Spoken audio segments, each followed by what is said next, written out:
Shikues të televizionit Klan, ju përshëndes, këto janë lajmet e orës 12, do të njihemi bashkë me zhvillimet më kryesore të deri tanishme.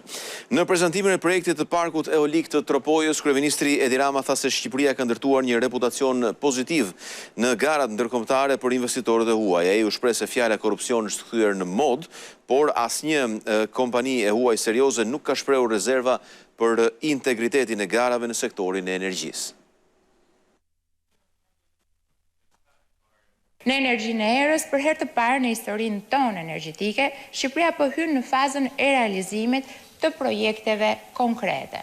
Nëpërmjet projektit të kompanisë amerikane CWP me kapacitet të pritshëm për të instaluar 600 megavator. Koha kur Shqipëria duhet dalë në treg për të blerë energji, po shkon drejt fundit. Ne do të jemi në kategorinë e atyre jo shumë vendeve që gëzojnë pavarësitë plot kur vjen puna tek prodhimi i kësaj lënde vitale për organizmin e një shteti. Kjo si rezultat i një përpjekje të përditshme në drejtim e dur nga ana e Ministrisë së infrastrukturës dhe të energjisë dhe të gjitha ekipeve. Sektori energjetik është sektori i garave të hapura ndërkombëtare.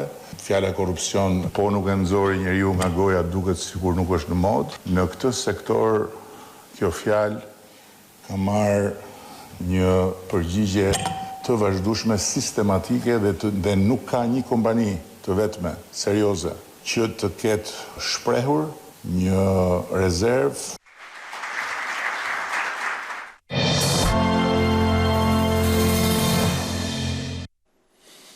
Flasim tani për situatën e krijuar nga moti pasi rreshjet e shiut dhe të borës ua kanë lënë vendin ngricave dhe acarit.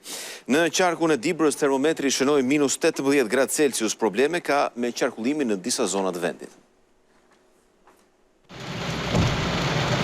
Rreshjet intensive të shiut të javës së kaluar ja kanë lënë vendin këtë të hënë acarit. Në qarkun e Dibrës, termometri ka zbritur disa gradë nën zero.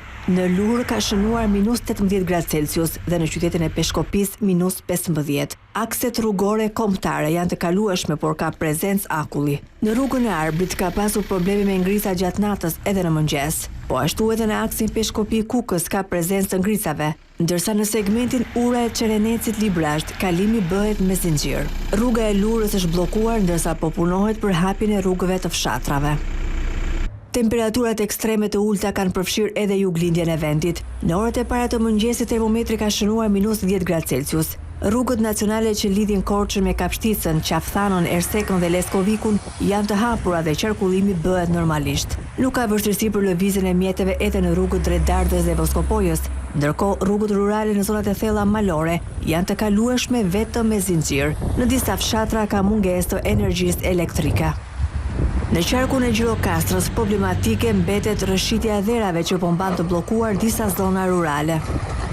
Situata nga përmbytja në Durrës është përmirësuar, pas tërheqjes së ujit në Ishkënet, banorët kanë nisur pastrimin e banesave. Ata thonë se pjesa më e madhe e pajisjeve elektroshtëpiake dhe orendive kanë dalë jashtë funksionit. Vetëm në zonën e Ishkënetës, grupet e punës kanë evidentuar mbi 2700 banesa të përmbytura. Dome se dush. Me gjitha orendit që janë më roba, shka me gjonë, do kanë dalë jashtë përdrimi. Me dysheke me gjitha gjona kanë marrue. Prurjet e lumit Seman vijojnë të jenë të larta. 100 hektar tokë vazhdojnë të jenë të përmbytur.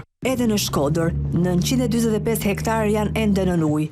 Në Obot, uji është prezent vetëm në oborre, pa deportuar në banesa, ndërsa qarkullimi bëhet me mjetet e ushtrisë.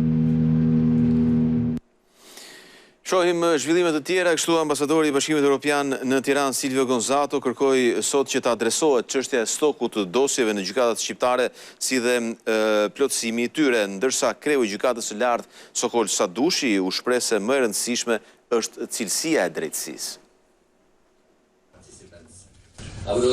I kuptoj sfidat që kanë gjyqtarët, e di që nuk është e lehtë të punosh në ndrysni dhe presion në një stok të madh dosjesh. Këto sfida kërkojnë zgjidhje, Na duhen më shumë gjyqtar e prokuror të mbështetur nga një numër këshilltarësh dhe asistentësh ligjor. Si hap fillestar, të gjitha vendet e lira duhet të plotësohen. Kjo do të thotë se këshillat duhet të vijojnë shumë shpejt me vlerësimet dhe emërimet e nevojshme. Nuk ka kohë për të humbur. Cilësia e drejtësisë nuk matet vetëm me shpejtësinë e gjykimit apo uljen e ngarkesës së çështjeve, por mbi të gjitha me forcën e arsyetimit, qartësinë dhe me parashikueshmërinë e vendimarrjes. Shpejtësia është e rëndësishme, por shpejtësia pa arsyetim dhe pa koherencë kthehet në rrezik për sigurinë juridike.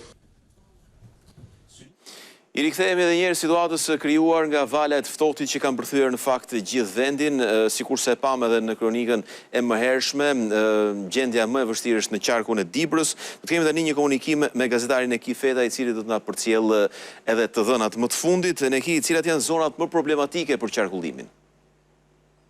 Atëherë, ditën e sotme janë hapur gjitha rrugët nacionale, janë kriposur ato dhe nuk ka problematika në lëvizje. Ka patur probleme në orët e para të mëngjesit për shkak të ngricave në disa segmente, por pas kriposjes kalimi është normal. Është bllokuar njësia administrative Lur, ku po punojnë 2 mjete përpastruese për hapjen e saj, pasi në orët e natës ka patur erë të fortë dhe ka mbuluar trupin e rrugës me dëbor. Sa i përket akseve të tjera, janë gjitha të kalueshme. Njësitë administrative janë të hapura, po vijojnë rrugët e fshatrave dhe në momentet e më vonshme do të rihapen gjitha fshatrat. Sa i përket situatës energjetike, është përmirësuar si në qarkun e Dibrës, si në bashkinë Dibër edhe në bashkinë Bulqis, ka mbetur vetëm njësia administrative Ostren që po punohet për rikthimin e energjisë. E qartë, Neki, të falenderoj për gjitha këto detaje, ndërkaq që do të kalojmë me një lidhje të drejtë për drejtë në qarkun e Lezhës, atje ku gazetari Martin Marku na informon lidhur me situatën pra pasojat e rreshjeve të javës së kaluar. Martin, çfarë situate kanë sjell rreshjet në plazhin e njohur të Tales?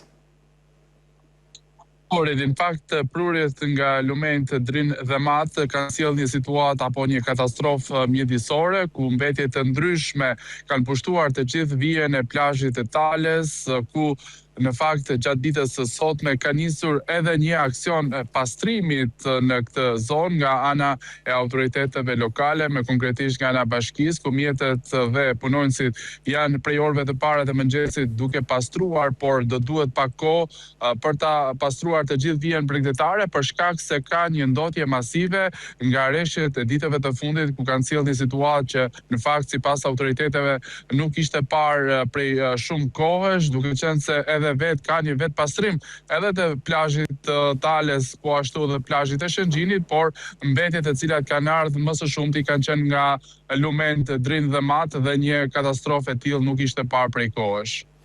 E qartë, Martin, të falenderoj për gjitha këto informacione. Flasim tani për të tjera zhvillime, kështu paketat dhe cigaret elektrike që nga 1 janari kushtojnë më shtrenjtë për shkak të rritjes aksizës. Masa synon të kurrjen e përdorimit nga qytetarët dhe rritjen e të ardhurave në arkën e shtetit.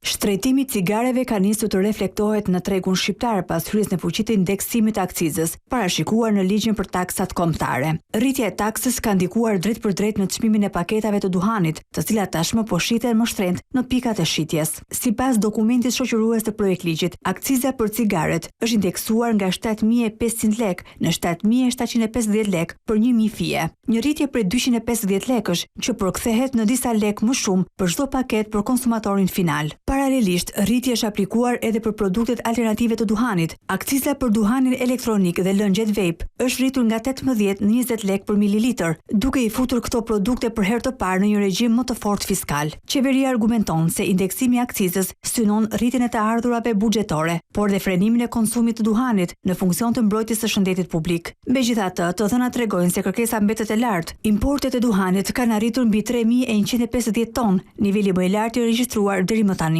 Autoritetet parashikojnë që nga kjo masë, buxheti i shtetit të arkëtojë rreth 1 miliard lek shtesë gjatë këtij viti, ndërsa çmimet e cigareve pritet të vijojnë në rritje graduale edhe në vitet në vijim. Ishte ky dhe informacioni i fundit për këtë edicion lajmesh. Bashkë miru pafshim.